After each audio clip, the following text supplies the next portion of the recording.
Good day everyone, and today we're going to be talking about NuTSR. So let's get started. No! God, please, no! So, if you might remember, last year TSR returned, or some of the old people involved with the old TSR returned and set up a company called TSR. They then changed their name to something else, which really wasn't important, and I didn't report on it because it was just a lot of he said, she said stuff. But now they've started calling out a specific artist. The artist has, of course... Let's just start from the beginning. Okay, so TSR were a company long ago that made Dungeons and Dragons with Gary Gygax. We all know who Gary Gygax is. We don't need to go into his history because it's out there if everybody wants to read.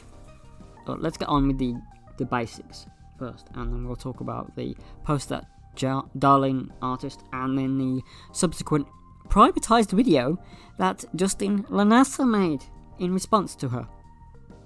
So what happened was, old TSR was trying to sue Wizards of the Coast for their old name back.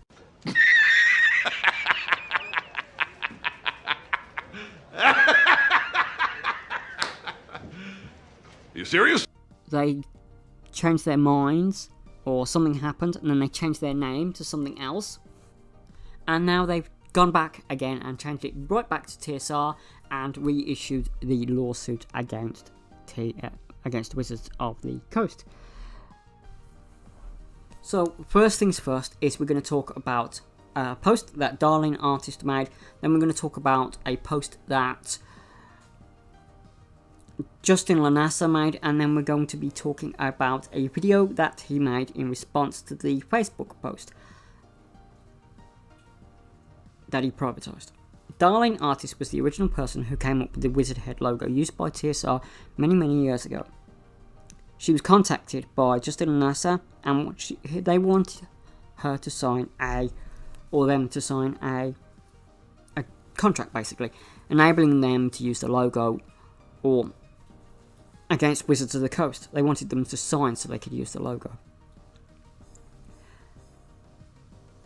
Darling Artist refused to give permission to NuTSR to use that logo. However, I'm not sure on the old contract for that logo, how it worked and how it does work, whether that she gave the rights to that logo, or it was like temporary, or like a let system for that logo. So I'm not sure on the rules of that. I'm going to speculate here a little bit, because if they needed her permission to use the logo, I'm guessing that she still owns some rights towards it.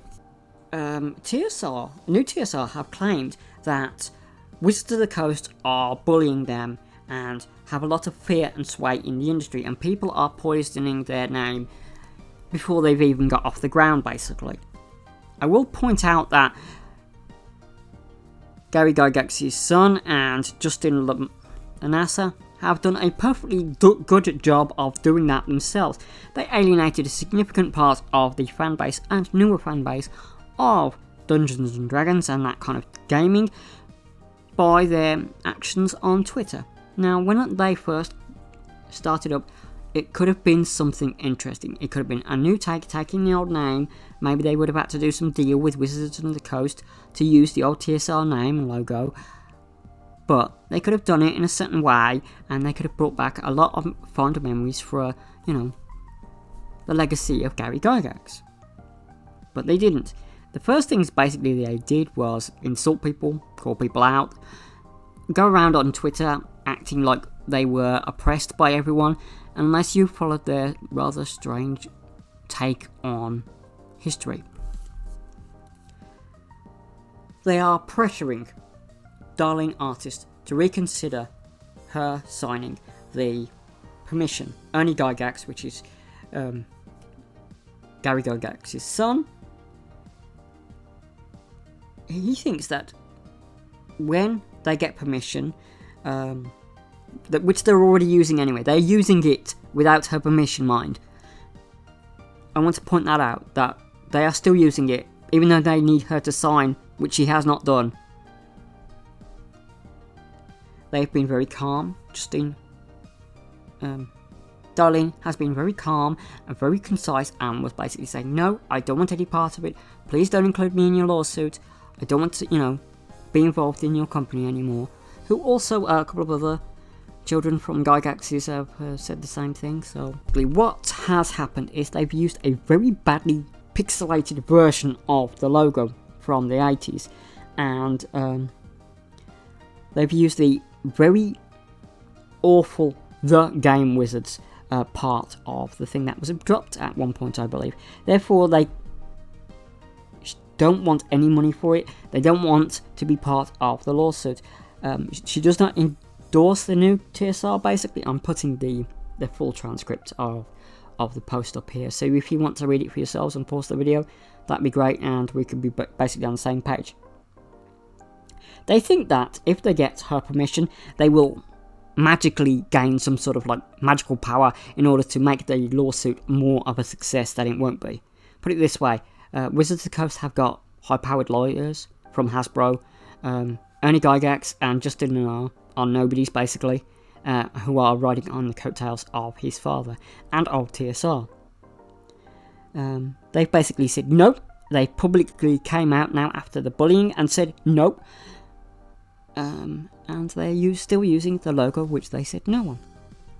Justin, on the other hand, did not take this very well and decided to create a video where he basically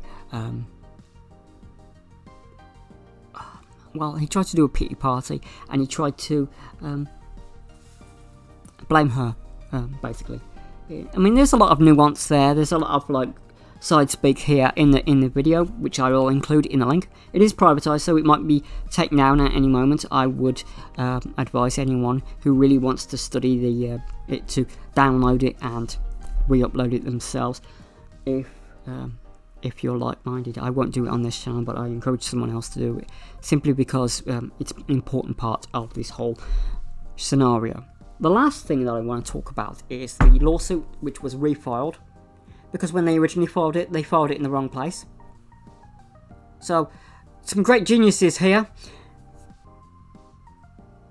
They're also trying to get Wizards of the Coast to remove the legacy content disclaimer placed on TSR-based Dungeons and Dragons products, which means anytime that they, you go to DriveThruRPG, there's a little sticker on it saying this is a legacy product. They want that removed because they think it's bad that it's a legacy product. Okay, and lastly, I want to talk about the person that's been dragged into this, or they've included themselves into it, I'm not 100% on. Clownfish TV. Clownfish TV made a video about NuTSR. They didn't make a follow-up video when they changed the name. Neither did I, basically, because it was really worth not talking about, because they were going to lose against Hasbro anyway. They are going to lose against Hasbro now. Put it that way. And not because they're underdogs, because they are trying to be scummy. Basically, they are trying to rake TS. They are trying to say, oh, we're like bastions of the TTRPG community, and they're not. What? This video's got quite a bit rambly, but it's important to know everything that's going on. In conclusion, I can say this. Darlene Artist does not give permission for NuTSR to use the logo. Objection! She does not give permission to use The Game Wizards, which she detests, in one of the logo designs that she previously made. And she also doesn't want to be included in the lawsuit. And Justin, LaNasa and Ernie Gygax are trying to pressure her into signing. They've also released that video which basically tries to guilt trip her and then go, poor us, poor us, poor us. So that's it, that's the conclusion. I will keep an eye on this situation. If it's worth a third video, maybe I'll do one.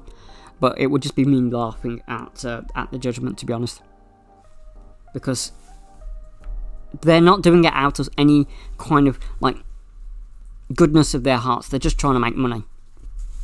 And if you've seen any designs for their new games, they look terrible. So that's it. That's my conclusion. So that's all, everyone. It's a video that really needs to be made, I think. So thank you all for your time. Like and subscribe if you can. I've been Trix. You've been all of you. Take care and bye bye.